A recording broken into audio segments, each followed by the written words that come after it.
Assalamualaikum warahmatullahi wabarakatuh.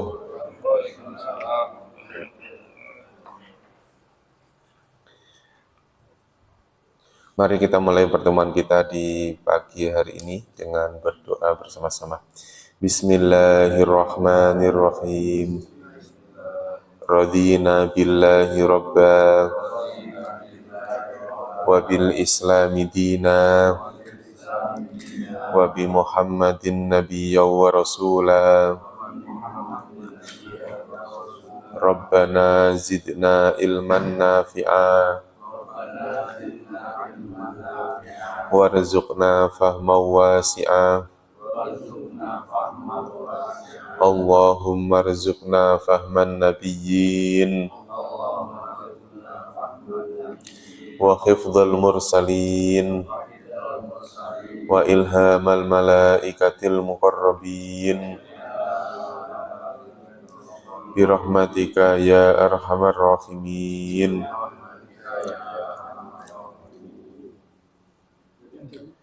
Innal hamdalillah nahmaduhu wa nasta'inuhu wa nastaghfiruhu wa na'udzu billahi min shururi anfusina wa min sayyiati a'malina. May yahdihillahu fala mudhillalah wa may yudlilhu fala hadiyalah. Allahumma salli wa sallim wa barik ala sayyidina Muhammad wa ala alihi wa sahbihi ajmain, amma ba'd. Alhamdulillah, puji syukur pada Allah Subhanahu wa taala, pada kesempatan pagi hari ini Allah mempertemukan kita kembali. Mudah-mudahan pertemuan ini mendapatkan keberkahan dari Allah, dan mudah-mudahan Allah berikan ilmu yang bermanfaat untuk kita semua, dan mudah-mudahan diberikan kemudahan dalam memahami ayat-ayat suci Al-Quran. Dan mudah-mudahan Allah berikan kekuatan lahir batin untuk istiqomah di jalan Allah, istiqomah dalam ketaatan kepada Allah Subhanahu wa taala. Kita sampai ayat ke berapa, Pak?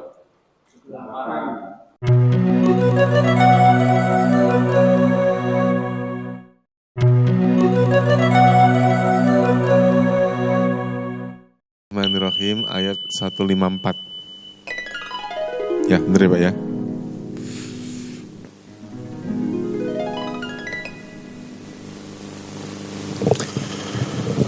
Wala taqulu liman yuqtalu fi sabilillahi amwat bal ahya'u walakin la tash'urun.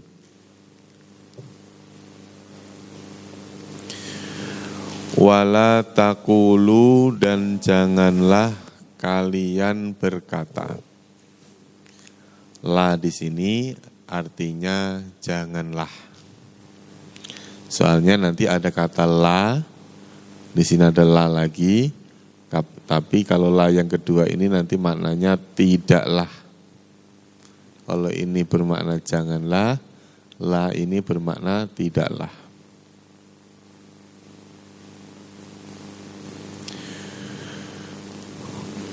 Ketika kalimat la bertemu dengan kalimat yang berakhiran wawu dan alif, maka la ini bermakna janganlah.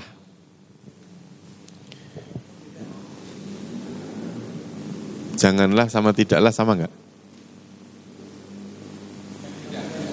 Hah? Gimana, Pak? Kayaknya kok sama gitu kan? Kalau istilahnya dalam ilmu nahwu sih namanya, kalau janganlah itu nahi, kalau tidaklah itu nafi. Istilahnya. Kalau janganlah itu perintah untuk tidak dikerjakan. Perintah tapi tidak dikerjakan. Jangan minum. Berarti apa, Pak? Perintah untuk tidak minum. Makanya janganlah ini nanti lawan katanya adalah amr. Perintah. Kalau amr, perintah untuk dikerjakan. Kalau nahi, perintah untuk tidak dikerjakan.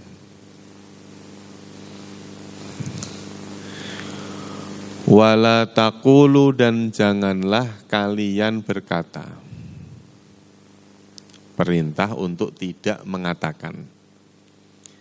Limay yuqtalu, bagi orang yang yuqtalu, yang terbunuh, yang dibunuh. Yuqtalu, dibunuh. Fi sabilillahi, di jalan Allah. Amwatun, mereka mati. Jangan mengatakan orang yang terbunuh di jalan Allah itu mati. Amwat. Amwat itu jamak dari kalimat mautun, maut. Bal ahyaun, tetapi atau bahkan ahyaun, mereka hidup. Walakin la tash'urun, akan tetapi kalian tidak menyadari. Janganlah kalian berkata bagi atau pada orang yang terbunuh di jalan Allah, mereka mati. Tetapi katakanlah, kan gitu ya berarti ya. Tetapi katakanlah, lima yuqtalu fi sabilillahi ahya. Kan gitu ya Pak. Bisa dipahami ya Pak? Jadi gini, ini kalimatnya begini. Kan ada kalimat janganlah tadi ya, janganlah. Janganlah itu tadi lawan katanya apa? Perintah, ya. Kalau jangan berkata, janganlah kamu berkata, berarti perintahnya apa? Berkatalah, gitu ya Pak ya. Jadi nanti ada kalimat ini, lima yuqtalu fi sabilillah. Ya. Janganlah kalian berkata bagi orang yang terbunuh di jalan Allah, mereka itu mati. Tetapi, berarti Anda muncul kalimat apa? Tetapi katakanlah, gitu ya Pak ya. Katakanlah lima yuqtalu fi sabilillahi ahya. Tapi katakanlah mereka yang terbunuh di jalan Allah, mereka itu hidup. Walakin la tash'urun, tetapi kalian tidak menyadari.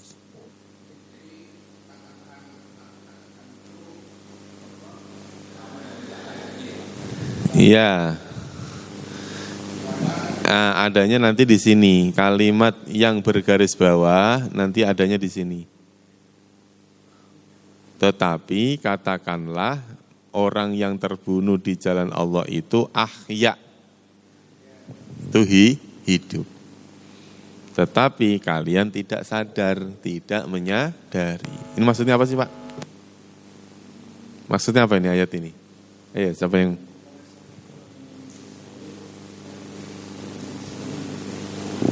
yang nggak mati syahid.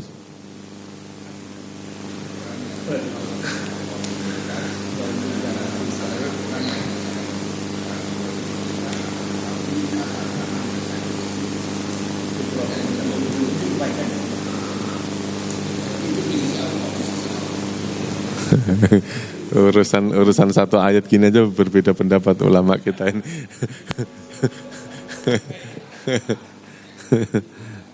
Nah, mati itu apa?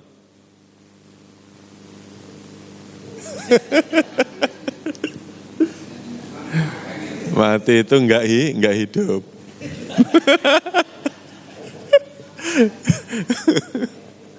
Mati itu enggak hidup. Gini ya. Ini saya tetap berpendapat begini.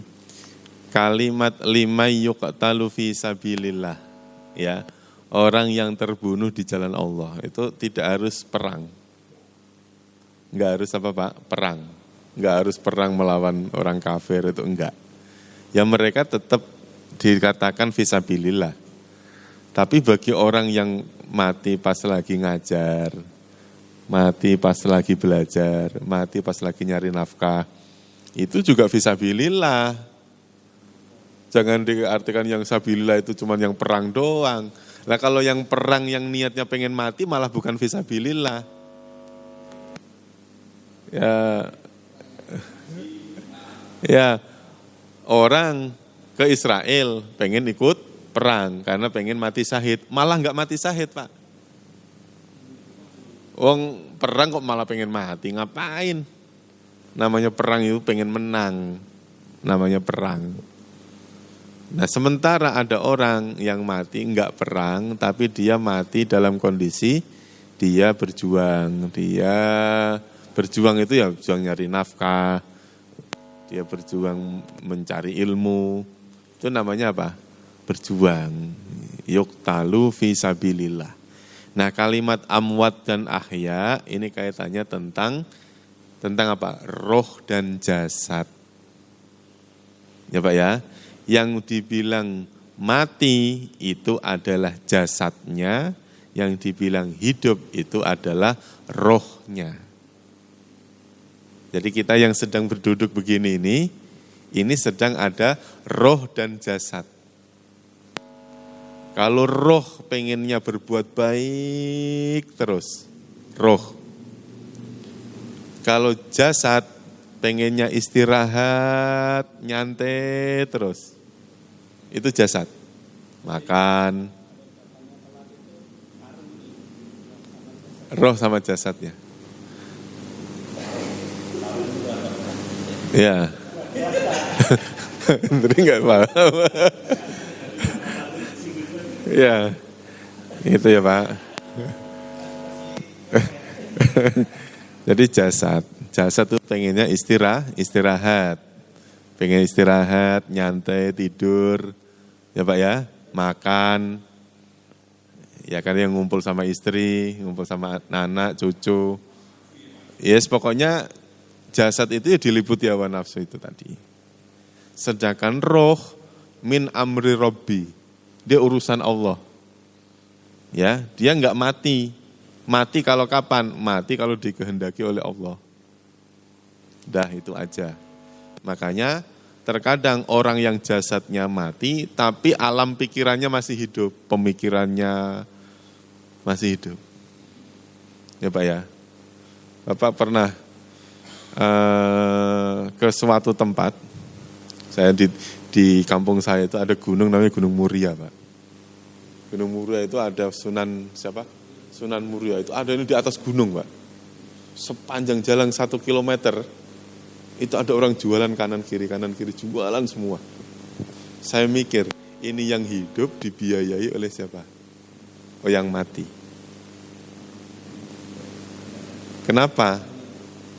Ya gara-gara ada orang mati di atas itu, namanya Sunan itu sehingga orang itu biaya hidupnya itu terjamin di situ karena dia dagang dan segala macam. Kalau nggak ada yang meninggal di sana, mungkin nggak dia jualan di situ, Pak. Nggak ada yang lewat. Ya artinya, iya. Makkah Madinah bisa dikunjungi oleh miliaran orang itu ya karena ada sosok manusia yang meninggal di situ itu. Nabi Muhammad itu. Coba kalau Nabi Muhammad nggak meninggal di situ, nggak mungkin Pak orang datang ke Madinah. Itu apa? Kemuliaan yang pikiran kita secara jasad memang sudah mati, tapi rohnya masih hidup. Nah orang yang mati syahid itu juga begitu, rohnya hidup. Ya kayak kita nanti juga begitu, yang dikubur, yang dimandiin itu jasadnya. Rohnya ya tetap hidup.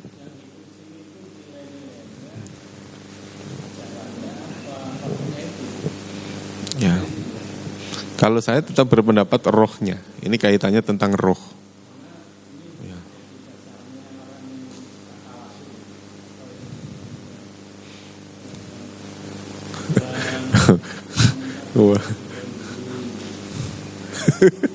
Walalar.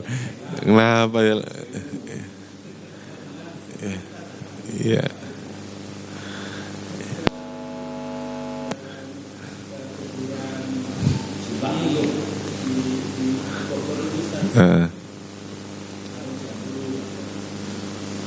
Bapak paham banget ya.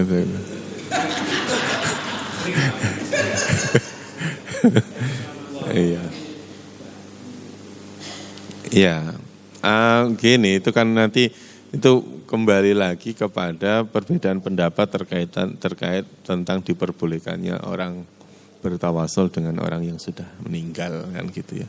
Tetapi kita tetap, kalau saya masih pengen bahas ayat ini saja, bahwasannya lima yuqtalu fisabilillah itu jangan dikatakan mereka itu mati. Mati dalam arti dalam hal seseorang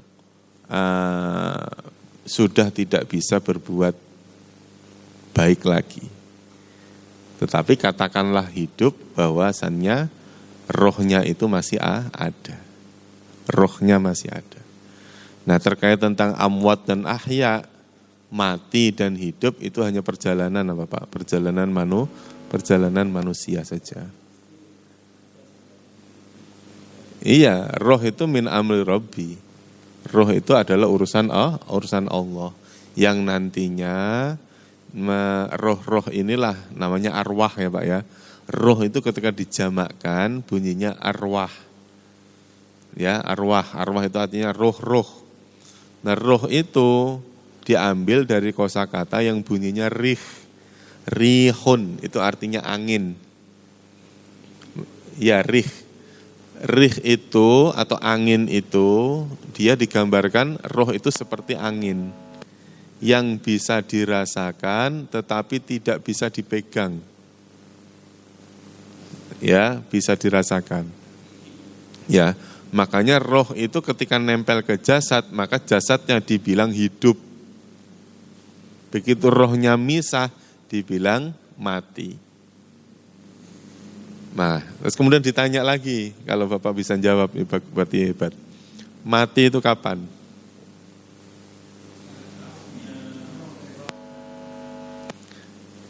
Lepasnya roh dari jasad. Itu mati. Pas lagi keluar apa sesudah? Sesudah.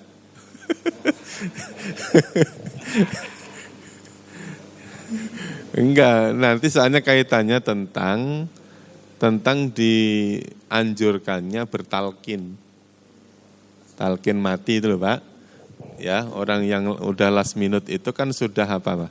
Sudah dianjurkan untuk ditalkin. Nah, talkin itu sifatnya hanya mengajari, ngajarin, ngingetin. Ternyata ada orang yang mati tanpa ditalkin pun mati.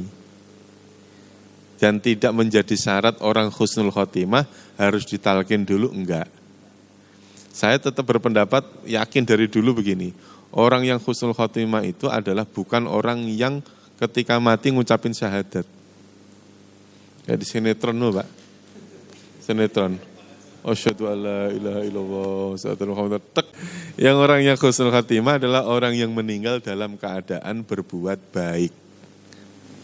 Ya, enggak ngucapin apa-apapun kalau dia sedang berbuat baik, mati, insya Allah husnul khotimah. Enggak ngucapin Allah, enggak ngucapin la ilaha illallah, enggak ngucapin asyhadu alla ilaha illallah, tapi kalau pas lagi ngajar, ngajar, kelebak mati, husnul khotimah. Karena dia meninggal mati dalam keadaan berbuat baik. Tetap ya enggak harus mati di Madinah, enggak harus mati lagi tawaf, enggak harus mati lagi sa'i, enggak. Pas lagi berbuat baik mati, yaitu namanya husnul khotimah. Ya. Jadi enggak usah dicita-citakan bahwa saya pengen mati di Mekah, enggak usah. Ya enggak usah. Iya.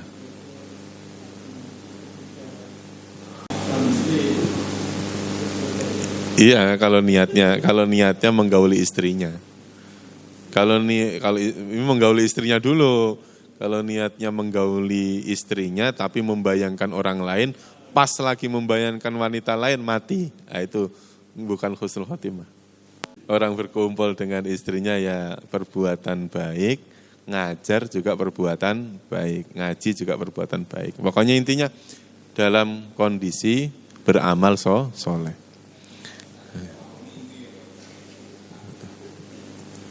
Ya, pokoknya siapapun lah. Siapapun orang yang sedang berbuat baik terus meninggal. dalam keadaan sujud. Kalau sujudnya menghadap ke kiblat bagus. Pas sujudnya menghadap ke Gunung Merapi misalnya gitu. Ya kan beda kan ya Pak ya, maksudnya itu yang penting itu. Ya enggak nyebut orang sih, yang penting misalnya ada. Jadi janganlah kalian berkata kepada orang yang terbunuh itu ya mati, fisabilillah yang penting di jalan Allah dalam kebaikan, amwatun mereka apa? Mereka mati. Bal tetapi itu maksudnya tetapi katakanlah orang yang terbunuh di jalan Allah itu ahya mereka hidup. Walakin la tash'urun akan tetapi la tash'urun mereka kalian tidak menyadari. Itu tadi cirinya ya gini. Kalau ada la, inilah ketemu kata yang berakhiran wawu alif, maka la ini maknanya apa? Janganlah.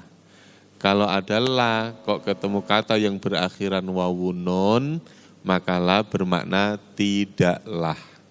Bermakna apa? Tidaklah. Jadi janganlah kalian berkata pada atau bagi orang yang terbunuh di jalan Allah, mereka mati tetapi hidup. Maksudnya tetapi hidup itu apa? Tetapi katakanlah orang yang terbunuh di jalan Allah itu ahyaun. Mereka hidup. Tetapi kalian tidak menyadari. Bahkan mati dan hidup. Ya, nanti manusia juga begitu. Ada yang mati, ada yang hidup. Walanabluwannakum bisyai'im minal khaufi wal ju'i. Walanabluwannakum. Dan sungguh benar-benar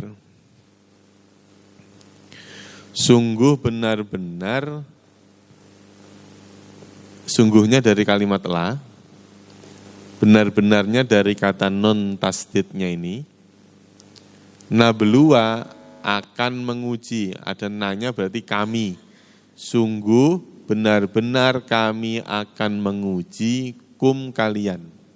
Maksudnya menguji itu apa Pak? Menguji. Ujian loh, ujian. Balwa. Memberikan beban, ujian.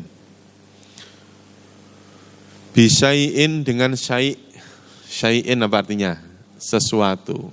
Kami akan menguji kalian dengan sesuatu. Nah, karena syai' ini adalah ujian, maka ujian itu pasti lebih sedikit daripada nikmat. Ujian itu pasti lebih sebentar daripada pemberian Allah. Itu syai' namanya. Ya, enggak ada ceritanya orang diuji 7 hari, belajarnya cuma sehari. Enggak ada. Ya Pak ya, dikasih rezeki 7 hari, diujinya paling berapa menit, berapa detik. Ujiannya pasti apa? Sebentar.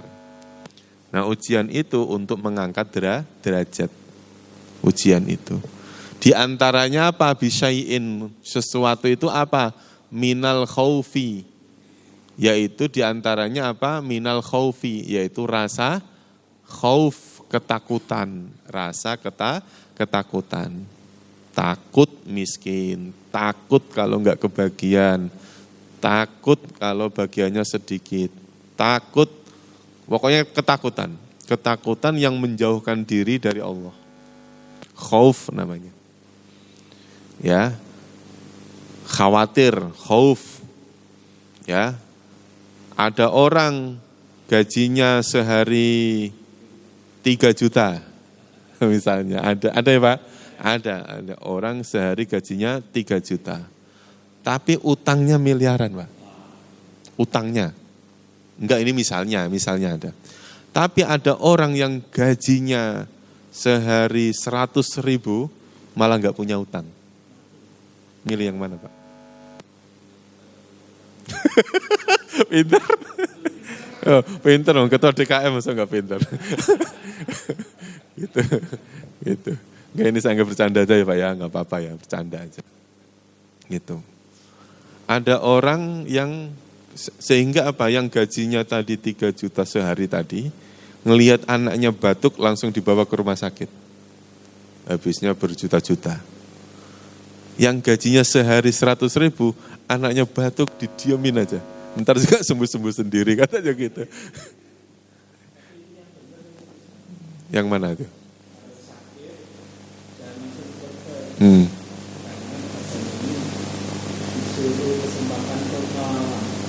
Ya.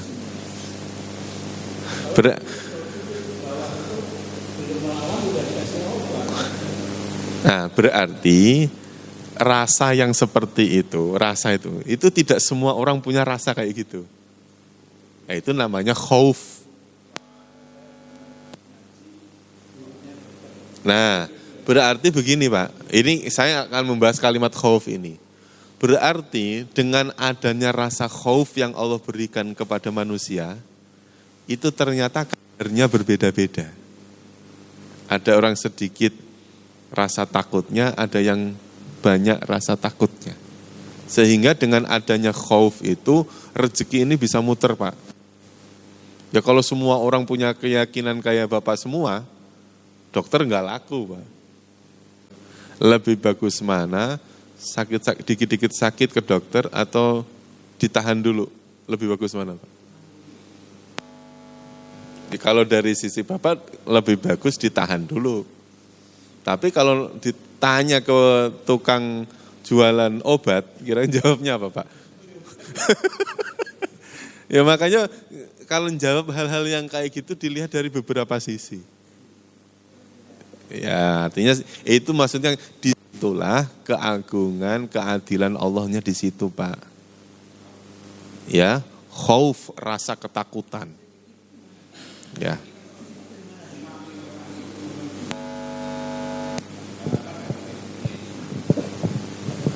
Nah, saya setuju. Ternyata rasa takut itu berdampak kepada taatnya seseorang atau justru malah meninggalkan itu. Mengekspresikan takut itu ada 2 macam. Mengekspresikan takut sehingga dia taat atau justru malah meninggalkan. Mau memilih yang mana? Tergantung konteks. Sekarang begini, Bapak sholat malam, sholat tahajud, itu karena apa?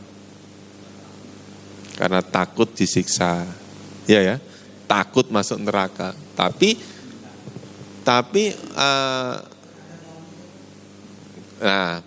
takut kalau nggak kebagian bidadari,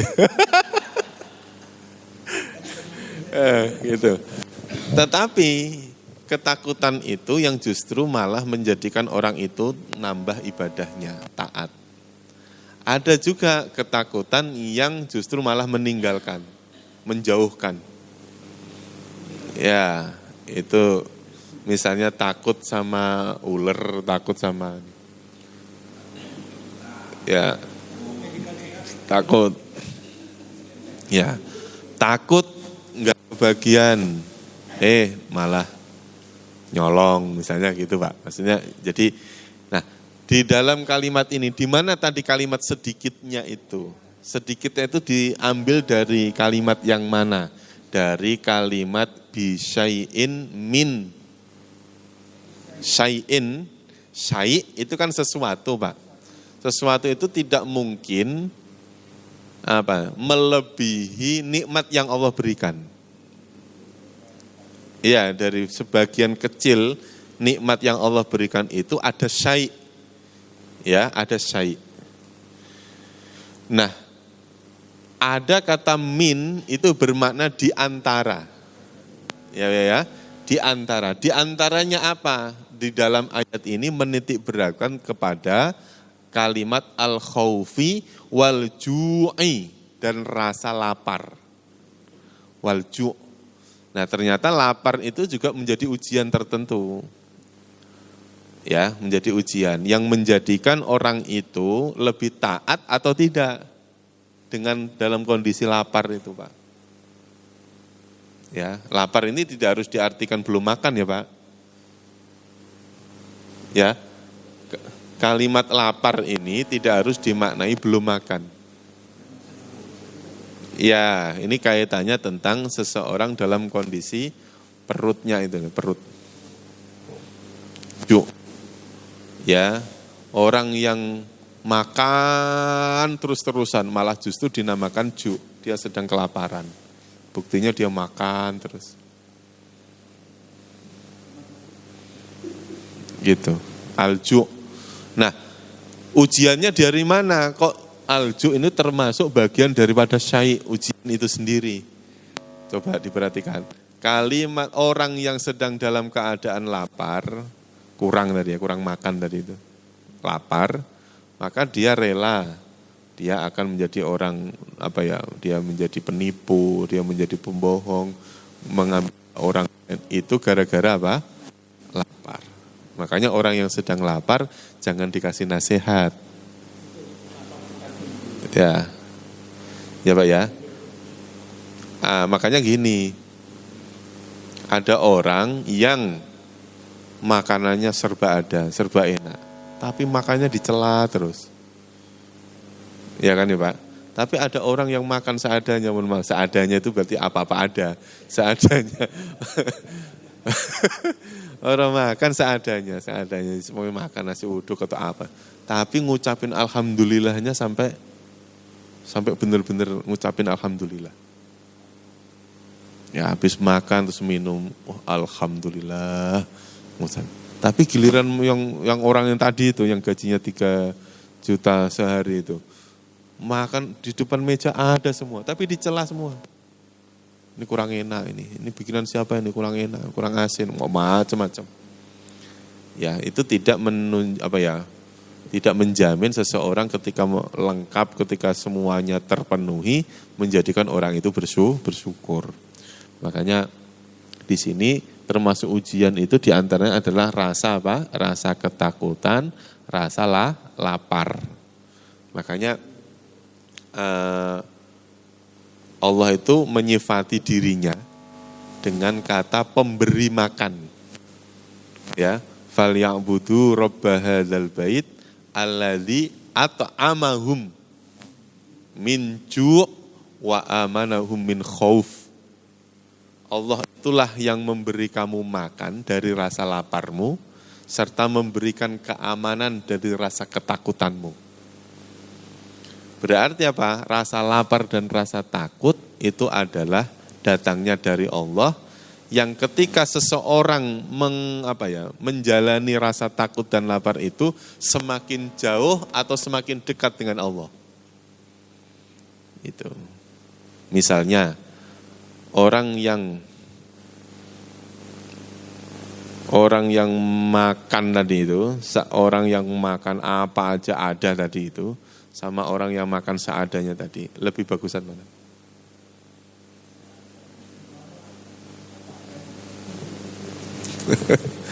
Nah dari situ kita bisa memahami bahwa semua yang menimpa, yang ada pada diri manusia, semuanya adalah potensinya adalah ujian. Yang bisa menjadikan orang itu lebih taat kepada Allah atau justru malah lebih maksiat. Kalau kita misalnya mengatakan begini, sehat sama sakit itu bagusan mana Pak? Sehat. Bapak mengatakan sehat lebih baik itu karena apa? Kalau sehat bisa aktivitas, sakit nggak enak, capek, apalagi Pak? Bapak, kita pernah berpikir nggak orang yang maling itu justru karena sehatnya? Yang bisa dobrak rumah orang, lompat ke rumah orang lain, itu justru karena apa? Sehat. Kalau sakit, nggak mungkin Pak dia bangun-bangun malam terus kemudian lari, nggak. Gitu. Artinya dalam kondisi-kondisi tertentu sakit lebih baik daripada sehat. Kalau apa? Sehatnya dijadikan maksiat. Makanya kita minta kepada Allah itu sehat wal afiat. Ya, harus minta apa Pak? Sehat yang afiat. Sehat yang menuntun kita untuk menjadi orang baik. Jangan semua kesehatan, ya. Pinter, bagusan mana Pak? Kita selalu ngomong bagusan pinter. Ya Pak ya, orang yang korupsi cuman banyak tanda tangan doang, itu orang pinter atau orang bodoh?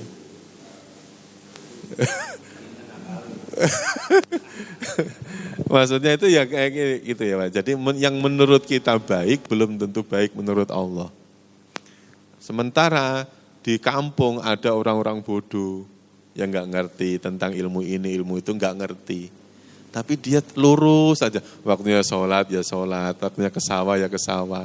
Nggak berbuatannya nggak macam-macam. Artinya segala sesuatu ini mengandung makna ujian. Ujian itu berarti nanti kembali ke ayat 26 surat Al-Baqarah ini.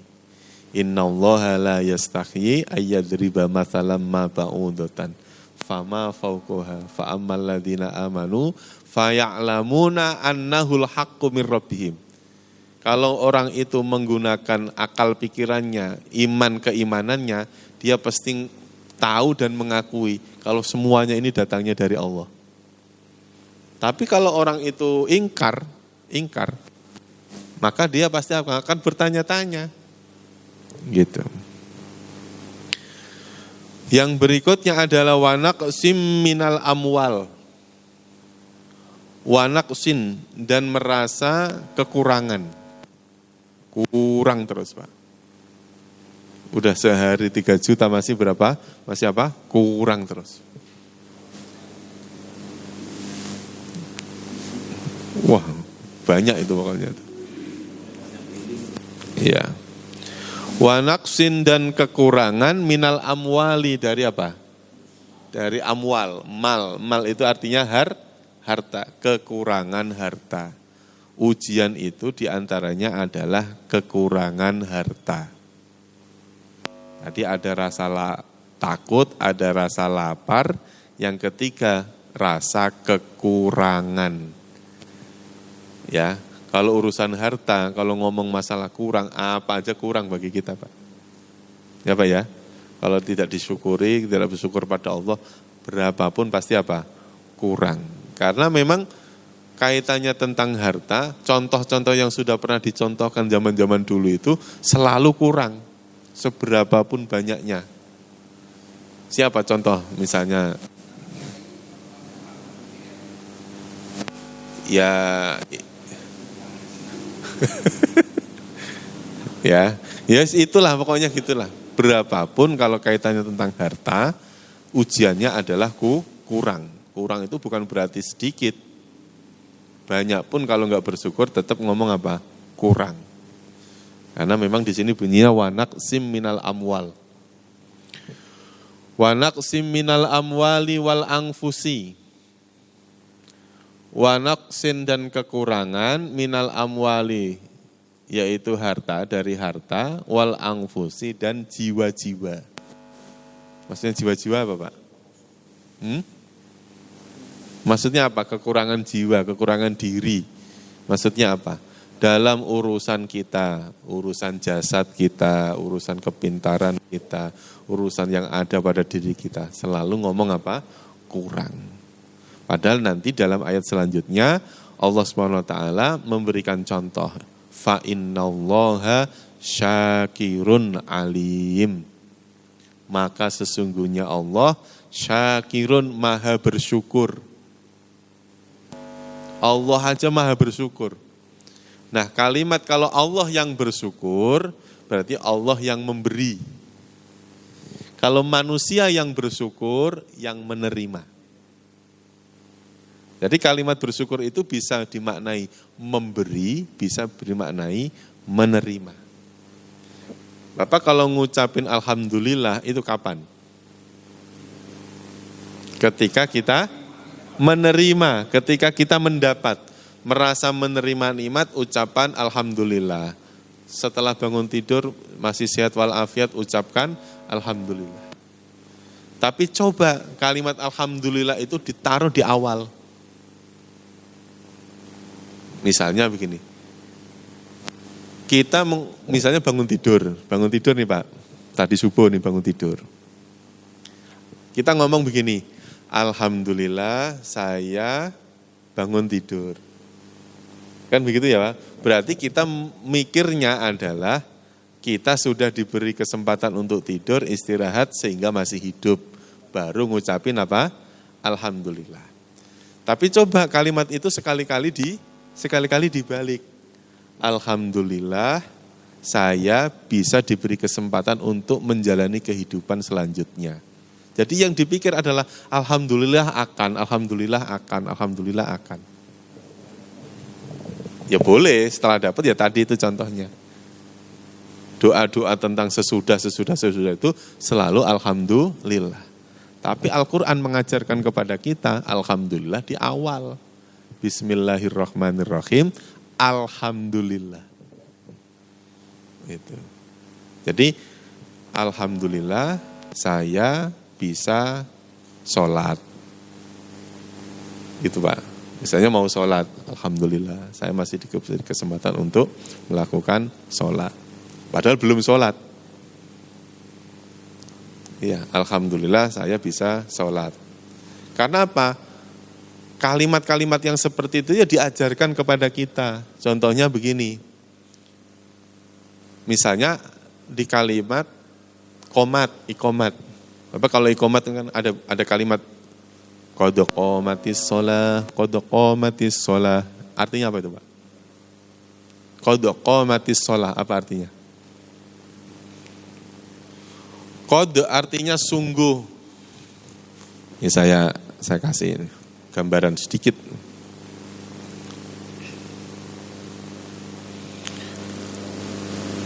Bahasa qomat itu menggunakan kata qad, qomat, as-sholah.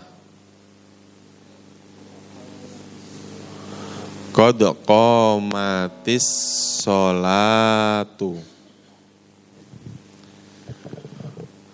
Ya, secara bahasa maknanya begini Pak. Qad artinya sungguh. Qomat telah berdiri. As-sholatu sholat. Secara bahasa, sungguh sholat telah dilaksanakan. Iya, sudah. Padahal belum. Iya Pak ya, kalimatnya ini kalau kita ngomong masalah nahwu shorof, qomat itu fi'il apa? Fi'il madhi Pak, madhi itu telah. Padahal kalimat ini diucapkan sebelum sholat. Itu maksudnya apa? Mengajarkan kepada kita bahwa setelah dilakukannya qomat itu, tanda qomat itu ya jangan ada usaha, jangan ada pergerakan, jangan ada pikiran lain selain sholat. Gitu Pak. Ya maksudnya pokoknya jangan ada sesuatu yang kita kerjakan selain sholat. Nah, iya Pak, harus begitu memang. Seakan-akan kita sudah melakukan sholat, ucapkan alhamdulillah. Makanya ketika sudah qomat ya sudah. Apa yang ada dalam pikiran fokus. Nah itu namanya khusyuk di situ.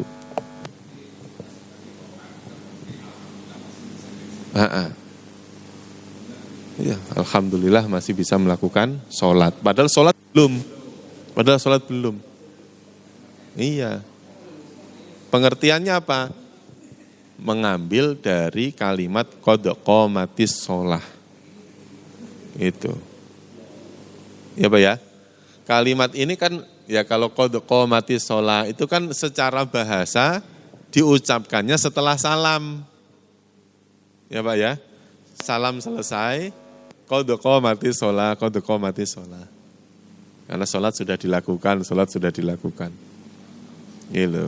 Makanya ya nggak ada salahnya kalau misalnya pas lagi duduk nyampe sini alhamdulillah masih diberi kesempatan ngaji. Tapi ngajinya kan belum.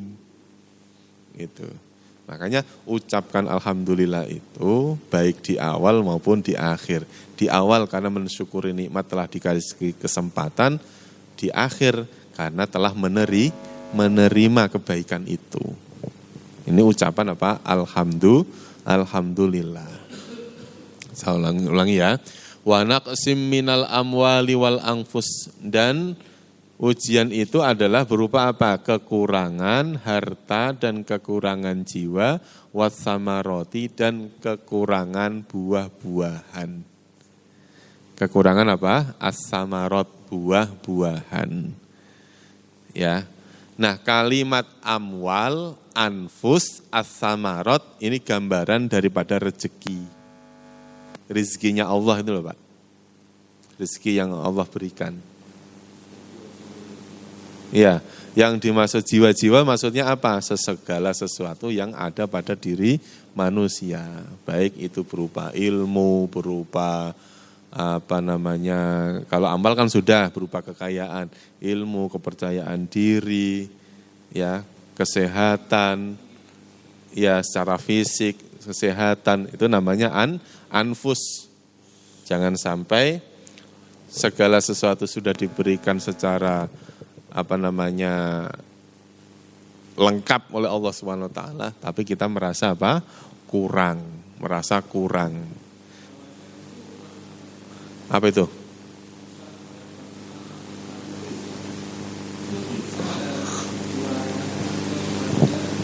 Itu masuk dalam kategori anfus, jiwa.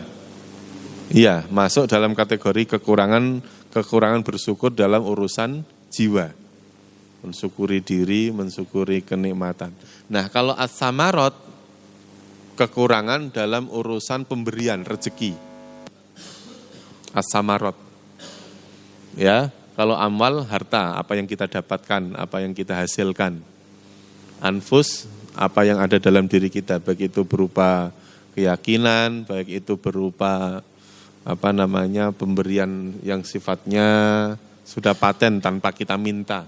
Kalau as-samarot, pemberian yang sifatnya kita akan gunakan, itu as-samarot.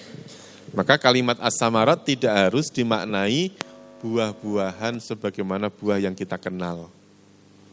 Karena dalam memahami kalimat as-samarot itu, Allah pun menjelaskan kenikmatan surga itu kaitannya ada kenikmatan tentang buah-buahan.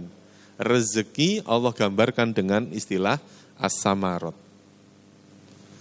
Nah, ujian ini ya akan berhasil manakala dilakukan oleh as-sabirin wa bassiris sabirin.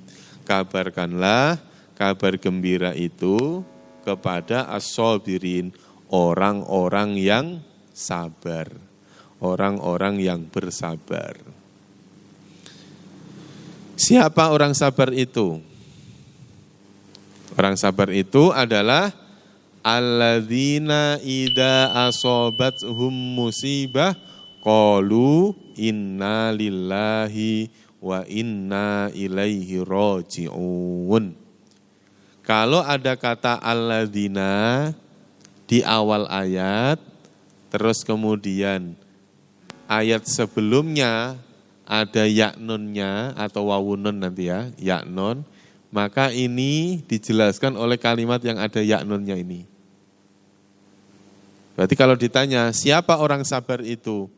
Alladzina, jawabannya nih, alladzina idza asobathum musibah. Apabila telah menimpa mereka apa? Musibatun. Apa musibah itu, Pak?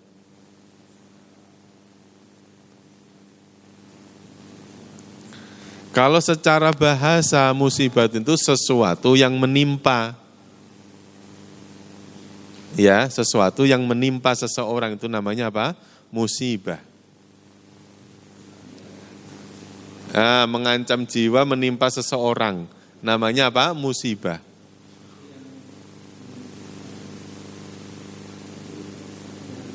Yang menyedihkan. Nah, sekarang begini.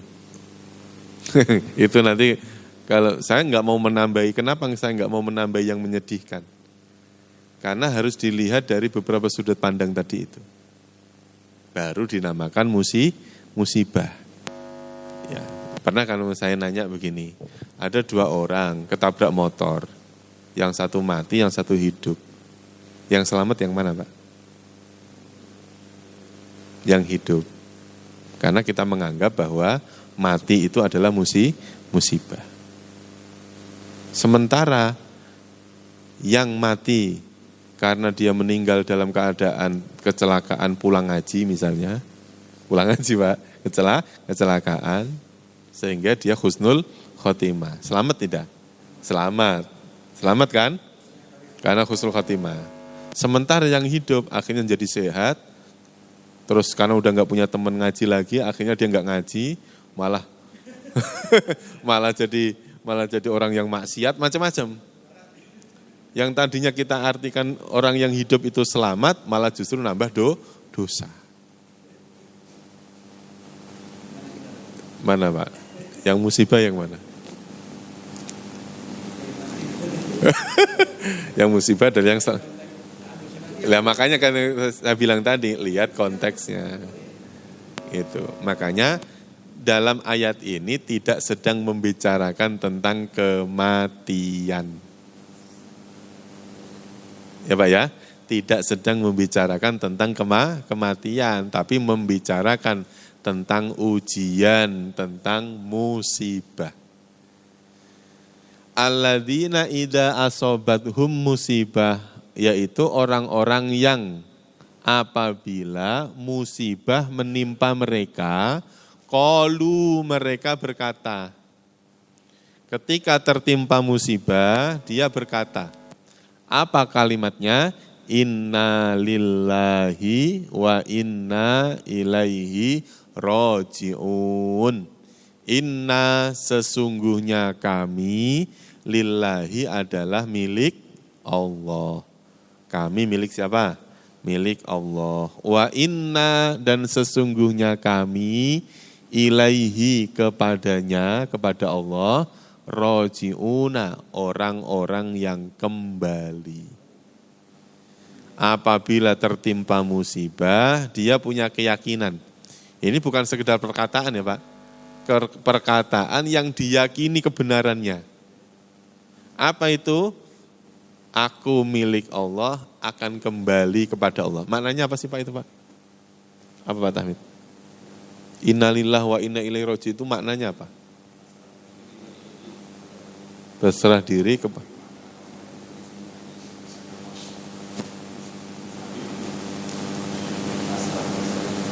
pasrah. Kalau ini menggambarkan innalillahi wa inna ilaihi roji'un, ini orang yang ridho kepada Allah. Ridho. Ikhlas. Ridho ikhlas kepada Allah. Jadi gampangannya gini Pak. Ketika seseorang mendapatkan musibah, ekspresi apa yang dilakukan oleh manusia rata-rata? Ya kan ada yang suud pada Allah, ada yang Allah enggak adil, macam-macam lah kalimat yang muncul. Nah Allah mengajarkan kalau mendapatkan musibah, kalimatmu itu harus ini. Inna lillahi wa inna ilaihi roji'un. Kamu itu milik Allah, suatu saat akan kembali kepada Allah. Nah kalimat yang seperti itu, kalau Kiai Haji Zainuddin MZ Pak, kalau jelasinnya seperti apa? Seperti tukang parkir. Tukang parkir itu Pak, kalau ada motor datang, seneng nggak Pak? Seneng. Tapi ketika motor itu yang dititipin itu diambil sama yang punya, seneng nggak dia Pak? Seneng. Ikhlas ridho itu Pak. Nah akhirnya motor itu menjadi contoh. Nah kalau kalimat motor itu diganti dengan istri. Wow, istri itu milik pemberian Allah, milik Allah. Akan kembali kepada Allah. Ketika istri diambil oleh yang punya, sedih nggak Pak?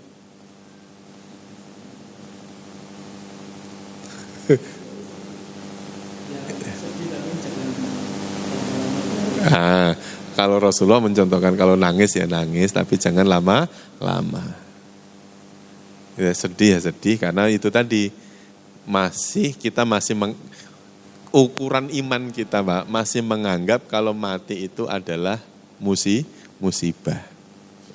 Tapi benar enggak kalau ditelusuri lagi, apa benar mati itu musibah? Menurut Bapak musibah bukan?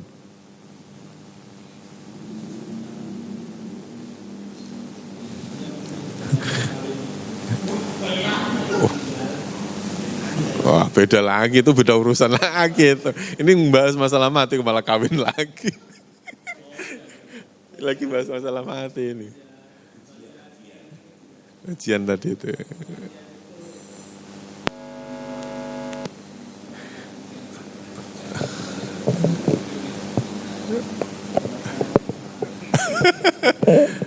Ya makanya itu tadi, ketika seseorang memaknai, Rasul itu ngajarin gini, Pak.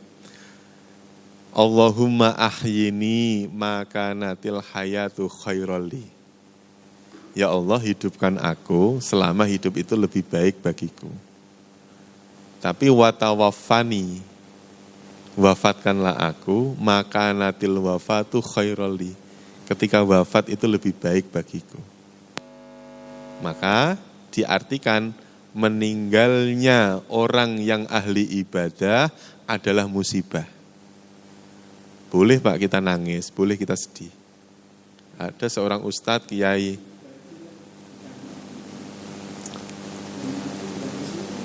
Iya, maksudnya gini loh. Kalau kata ulama, Imam Nawawi mengatakan ini dalam kitabnya itu. Man la tahzan bimautil alim fahuwa munafik. Misalnya ada kalimat begitu. Siapa yang tidak bersedih dengan kematian seorang alim, ulama, maka dia adalah orang munafik. Kenapa? Dengan meninggalnya ulama berarti apa? Berarti ilmunya juga diambil sama Allah, terputusnya proses belajar seorang murid kepada gurunya. Sedih Pak. Nah itu namanya musibah. Punya istri cantik, solehah, baik hati, meninggal. Musibah tidak Pak? Musibah.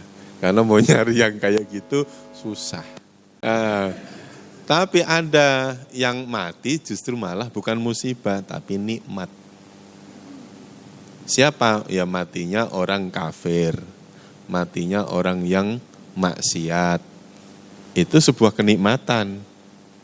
Kenapa? Setidaknya dengan mati itu terputuslah keburukannya. Dia udah nggak bisa maksiat lagi Pak. Makanya kalau kita meyakini bahwa hidup itu adalah lebih baik daripada mati, itu maka jawabannya apa? Karena sedang hidup orang bisa beramal soleh. Orang hidup bisa berinfak, orang hidup bisa bersedekah, orang hidup bisa sujud kepada Allah. Kalau sudah mati, udah nggak bisa. Makanya ucapan yang kita ucapkan ketika mendengar orang mati, biasanya apa? Inna lillahi wa inna ilaihi roji'un. Karena kita menganggap berhusnudzon, berprasangka bahwa yang meninggal ini adalah orang baik. Gitu. Ucapannya apa? Inna lillahi wa inna ilaihi roji'un.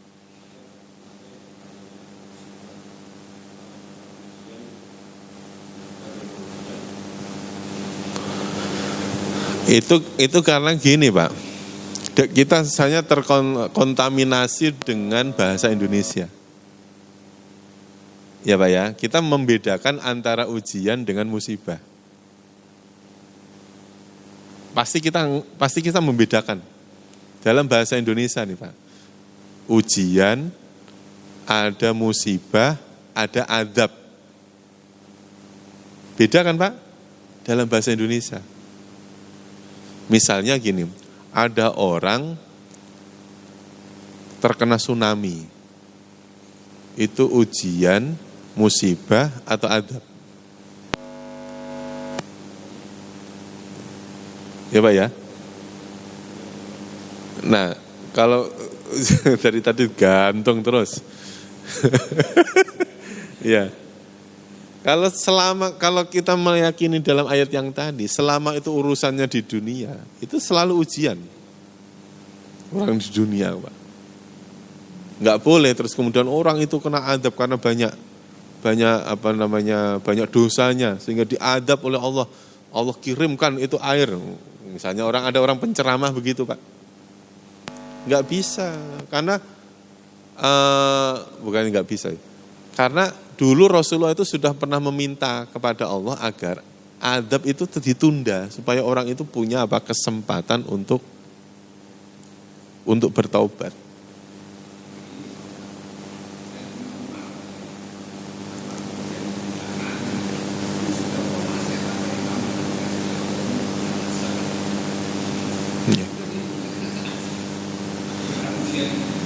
Iya, makanya itu tadi dengan kalimat adab. Selama di dunia pasti yang dimaksud adalah ujian. Makanya memang dalam Al-Quran juga sering Pak disebut orang diadab itu bikufrihim sebab kekafirannya. Jadi memang segala apa yang menimpa seseorang di dunia dan di dunia ya itu memang ada sabab musababnya. Makanya kalau di dalam ayat yang tadi menggunakan kata nabluwanna balwa yaitu ujian, sedangkan di ayat yang kedua ini yang 156 ini ya itu dengan menggunakan kata musibah. Dengan kata musibah. Akhirnya terus kemudian apa? Segala sesuatu yang menimpa seseorang bisa dikatakan sebagai musibah, bisa juga dikatakan sebagai ujian. Ya. Jadi kalau misalnya seseorang melihat tangganya meninggal. Dari sisi konteks yang ditinggal keluarga namanya apa, Pak? Namanya musibah. Kan gitu ya, Pak? Dari sisi kita sebagai tetangga namanya ujian. Dengan meninggalnya seseorang itu iman kita tambah tidak? Kita lebih mengingat pada kematian atau tidak gitu. Jadi konteks yang seperti ini ya, ujian, musibah itu ya mungkin apa? Dari sisi-sisi yang berbeda. Nah, kalimat innalillahi wa inna ilaihi roji'un ini adalah namanya kalimat tarji yang dibaca ketika seseorang mendapat apa? Mendapat musibah. Berarti kalimat ini setiap sesuatu yang menimpa kita, boleh Pak kita mengatakan innalillah wa inna ilaihi roji'un. Tapi dalam kebiasaan kita di lingkungan, kalimat ini sudah dipakai khusus untuk urusan kematian. Sehingga mau dipakai di musibah yang lain, kayaknya nggak pantas. Iya, kayaknya nggak pantas. Bahkan Pak, mendengar orang mati, boleh Pak kita mengucapkan Alhamdulillah itu boleh.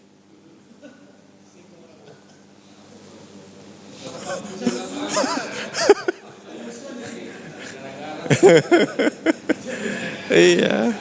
Ya misalnya kita nggak pernah melihat orang itu sholat, nggak pernah melihat orang itu datang ke masjid, nggak pernah melihat itu gabung dengan kerja bakti, nggak pernah lihat.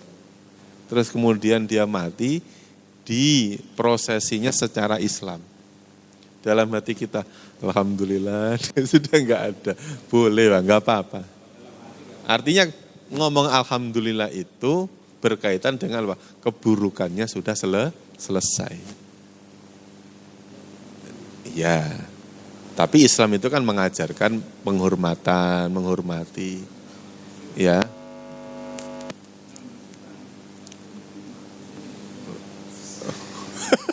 Diem aja.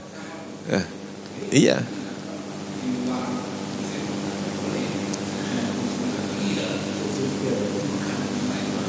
Iya. Artinya gini Pak, dalam hal Rasulullah memberikan contoh, ahsinu mautakum, Rasulullah memberikan contoh, ini contoh ya, contoh dari Rasul apa? Ahsinu mautakum. Ceritakan kebaikan-kebaikan kematianmu itu. Iya, yang dilihat adalah sisi baiknya, sisi kebaikan orang itu. Ya, dari sisi keburukannya kita meyakini, oh dia mati dalam keadaan kafir. Tapi dari sisi dia aktif di masyarakat atau ini, ya itulah yang disebutkan.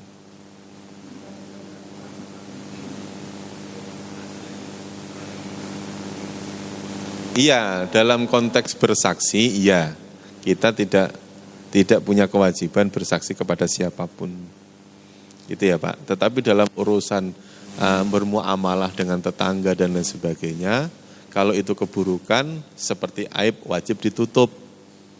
Kalau itu kebaikan seperti keindahan boleh disampaikan. Orangnya udah mati kok. Ya Pak ya. Ya misalnya dia koruptor mati.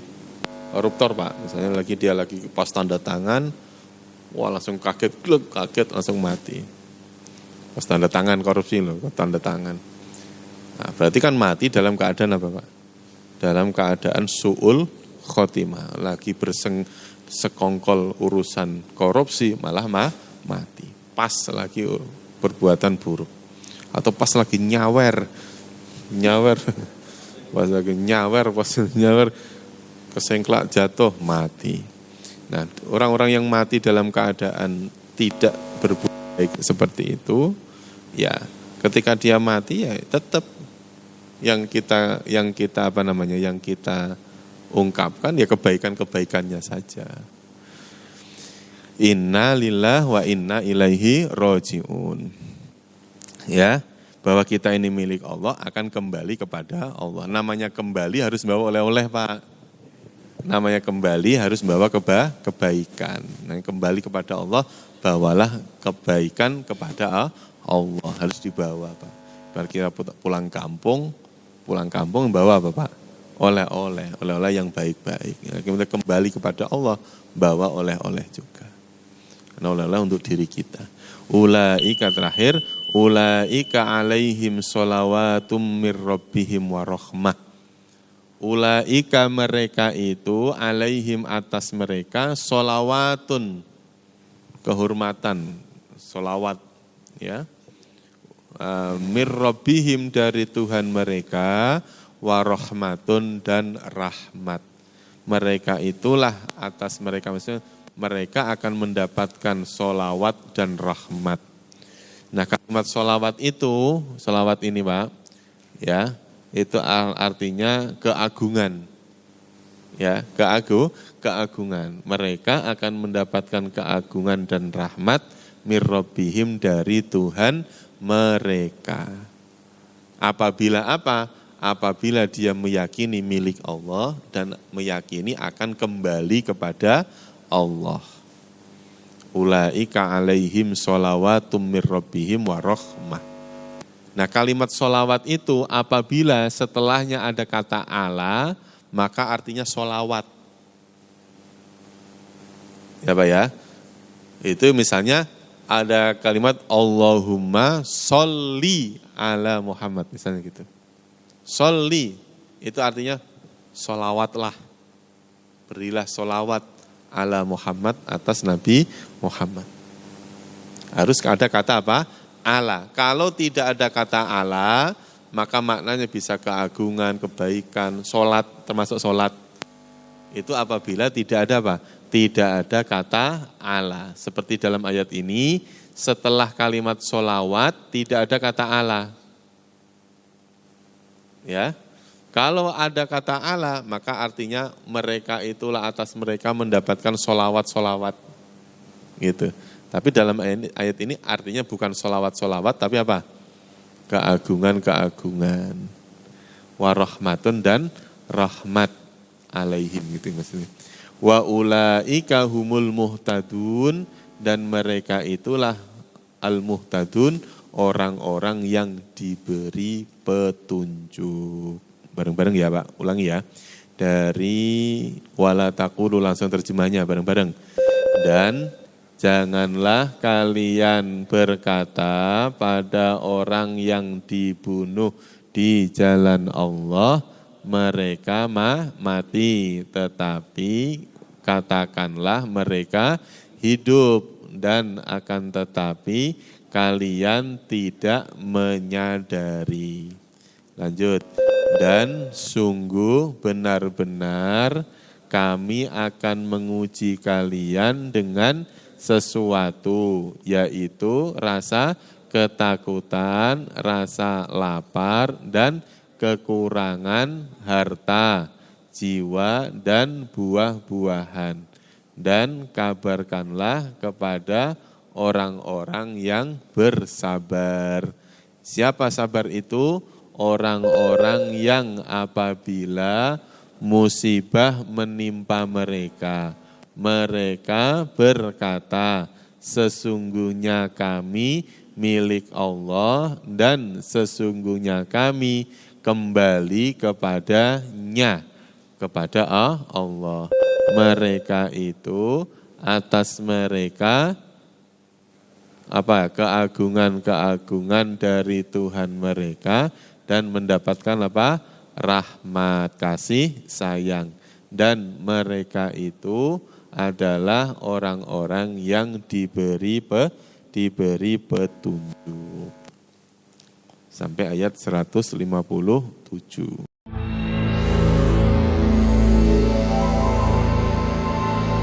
Cukup ya. Wallahu a'lam bishawab wa ilal ma'ab. Insyaallah nanti kita lanjutkan di lain waktu. Mudah-mudahan Allah pertemukan kita lagi di lain waktu dengan kondisi sehat wal afiat. Terima kasih.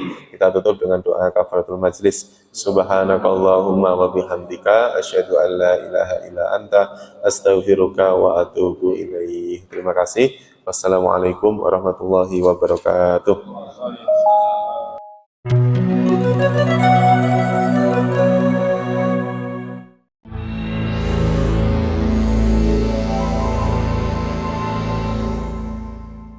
Bismillahirrahmanirrahim. Dengan nama Allah yang Maha Pengasih, Maha Penyayang. وَلَا تَقُولُوا لِمَنْ يُقْتَلُ فِي سَبِيلِ اللَّهِ أَمْوَاتٌ بَلْ أَحْيَاءٌ وَلَكِنْ لَا تَشْعُرُونَ. Dan janganlah kamu mengatakan orang-orang yang terbunuh di jalan Allah, mereka telah mati. Sebenarnya mereka hidup, tetapi kamu tidak menyadarinya. وَلَنَبْلُوَنَّكُمْ بِشَيْءٍ مِّنَ الْخَوْفِ وَالْجُوعِ وَنَقْصٍ مِّنَ الْأَمْوَالِ وَالْأَنفُسِ وَالثَّمَرَاتِ وَبَشِّرِ الصَّابِرِينَ. Dan kami pasti akan menguji kamu dengan sedikit ketakutan, kelaparan, kekurangan harta, jiwa, dan buah-buahan. Dan sampaikanlah kabar gembira kepada orang-orang yang sabar. Alladzina idza asabathum musibatun qalu inna lillahi wa inna ilaihi raji'un. Yaitu orang-orang yang apabila ditimpa musibah, mereka berkata, Inna lillahi wa inna ilaihi raji'un. Sesungguhnya kami milik Allah dan kepadanyalah kami kembali. Ulaika alaihim salawatun min rabbihim wa rahmah wa ulaika humul muhtadun. Mereka itulah yang memperoleh ampunan dan rahmat dari Tuhannya, dan mereka itulah orang-orang yang mendapat petunjuk. Dan sungguh, telah kami mudahkan Al-Quran untuk peringatan. Maka adakah orang yang mau mengambil pelajaran?